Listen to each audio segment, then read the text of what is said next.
Bonjour à toi qui es derrière ton écran, je suis Erika Robin et aujourd'hui j'avais envie de t'emmener avec moi pour une guidance intemporelle avec l'oracle Consultation intérieure.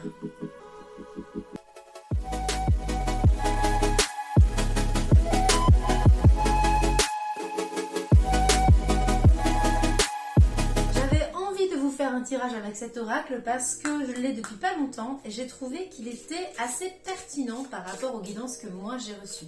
Donc aujourd'hui je vous propose 5 cartes, alors faites votre choix.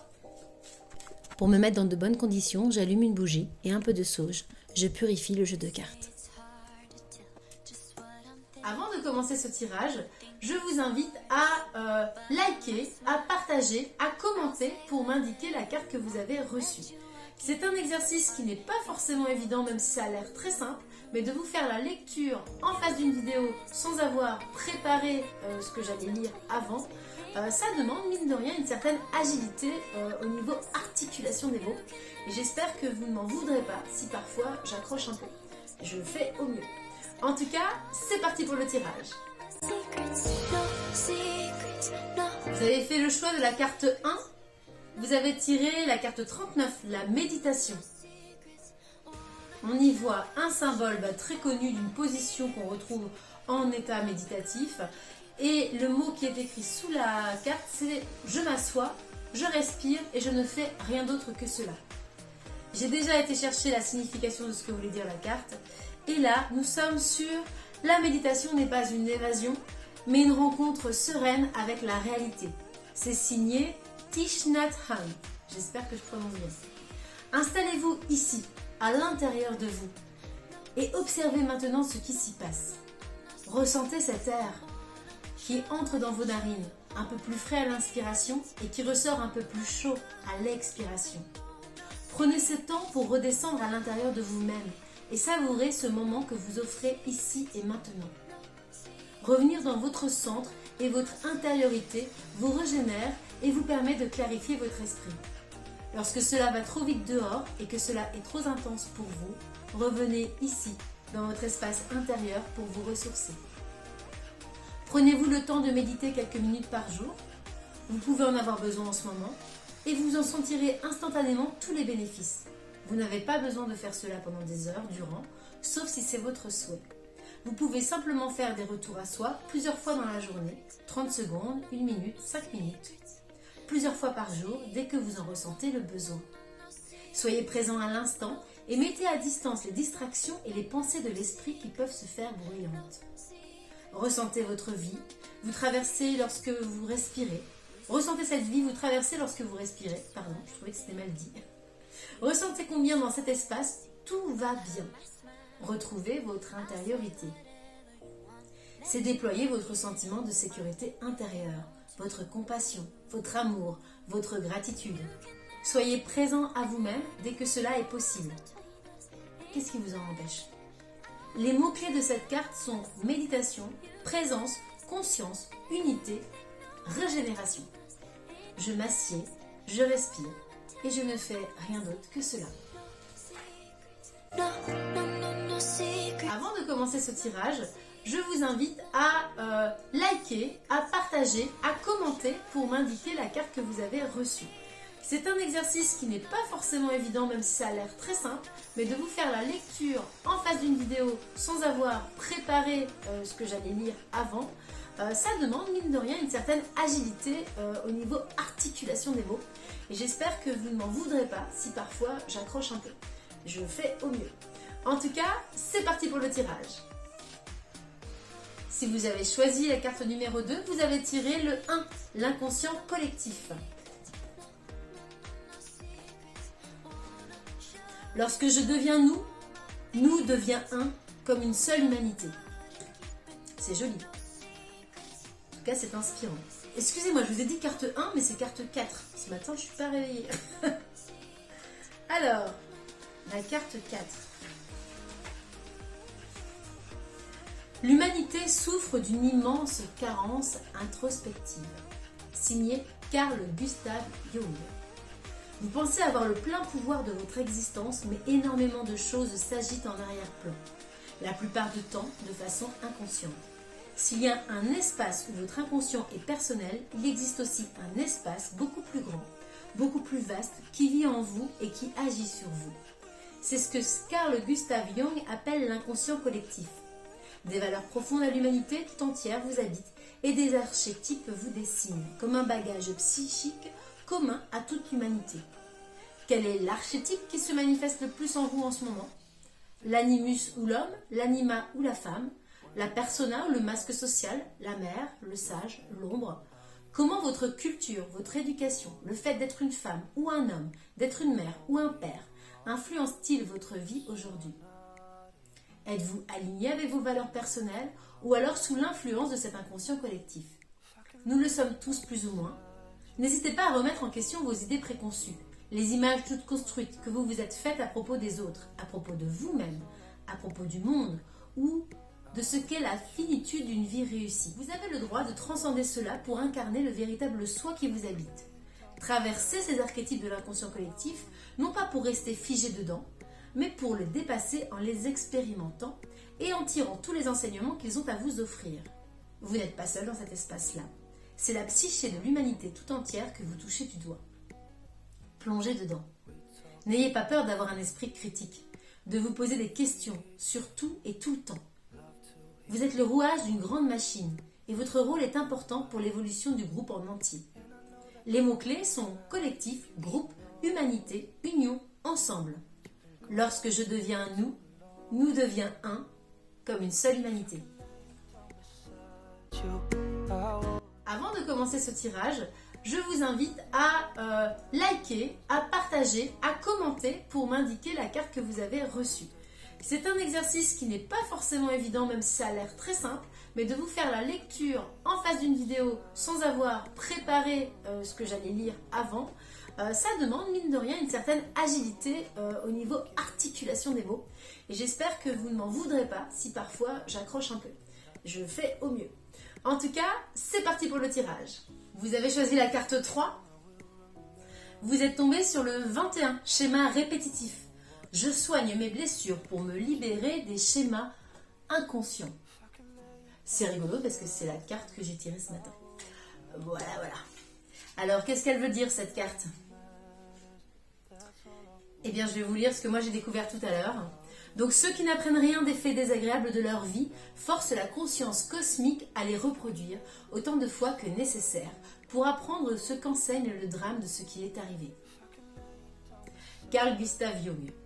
Vous avez parfois la sensation de répéter inlassablement les mêmes schémas, de tomber toujours sur le même type de personne, de créer des relations similaires en reproduisant les mêmes erreurs, les mêmes mécanismes, sans trouver une porte de sortie à tout cela.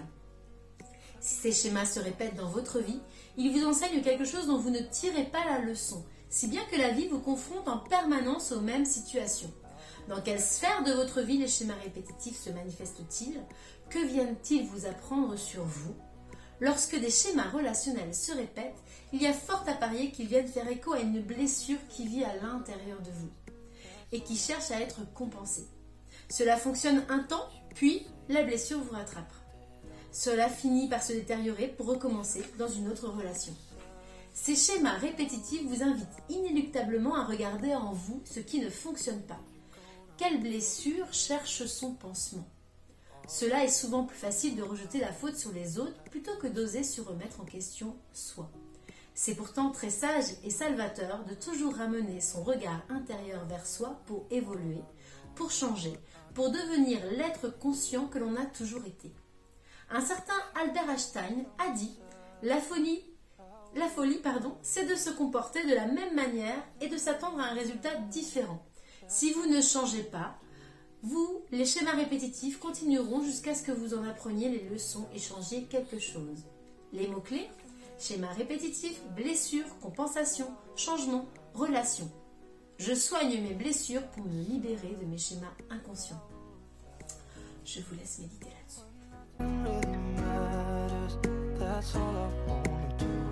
Avant de commencer ce tirage, je vous invite à liker, à partager, à commenter pour m'indiquer la carte que vous avez reçue. C'est un exercice qui n'est pas forcément évident, même si ça a l'air très simple, mais de vous faire la lecture en face d'une vidéo sans avoir préparé ce que j'allais lire avant, ça demande mine de rien une certaine agilité au niveau articulation des mots. Et j'espère que vous ne m'en voudrez pas si parfois j'accroche un peu. Je fais au mieux. En tout cas, c'est parti pour le tirage. Et c'est parti pour la carte numéro 4. Si vous avez choisi cette carte, vous êtes tombé sur la 26, la projection. Je me défais de mes projections et je reprends mes responsabilités. Alors, qu'est-ce que cette carte a de beau à vous annoncer? On est parti tout de suite pour vous le dire. Elles et moi, projection. La relation est un miroir dans lequel on peut se voir, non tel que je souhaiterais être, mais tel que je suis. Signé Krishnamurti. Votre monde extérieur est le reflet de ce qui vit en vous. Les autres et le monde passent par le filtre de votre propre regard. Ce filtre crée une distorsion de la réalité et cela peut générer beaucoup de souffrance. Ce filtre qui agirait comme un voile est créé par vos émotions, vos pensées, votre cadre de référence, votre état intérieur. Parfois, dans l'illusion de ce qui vous habite, vous pouvez avoir tendance à projeter vous-même sur l'autre quelque chose qui vous appartient à vous. Ce n'est pas l'autre qui vous met en colère, vous laissez la place à cette colère pour rentrer en vous. Quand vous pensez ne pas être responsable de quelque chose et que vous rejetez sur l'autre là où les fautes, en permanence ou non, vous êtes alors dans une forme de projection. Cette projection est un mécanisme de défense. Et s'il se met en place, c'est qu'il existe des espaces de votre conscience qui demandent à être apaisés.